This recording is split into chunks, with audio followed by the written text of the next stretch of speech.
Hi, I'm Jacques Pépin and I'm cooking at home. I love the classic baked potato, with sour cream and herbs and so forth. But very often it takes a long time to cook. So I find out a way of doing it. I put my oven at 450 here and it takes 7-8 minutes to get there. So the first thing that I do, I put those potatoes, I just put them in the microwave oven. They were there for 7 minutes exactly. So they are basically cooked. During that time, my oven just came to temperature. So now I put it in there, about 15-20 minutes, and that's it. And this is it. My potato were in the oven 15-20 minutes.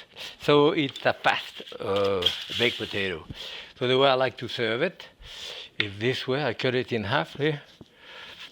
Ooh, it's hot. On half this way. And I press it open. Ooh. Press it open like that. Put a bit of salt in there. Pepper.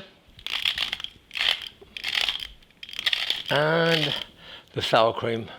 Actually, my wife put sour cream and butter in there, but I'll put sour cream in mine, and of course, a lot of chives on top. Look, the chives in there. And this is it. My fast baked potato. Quite good. Happy cooking.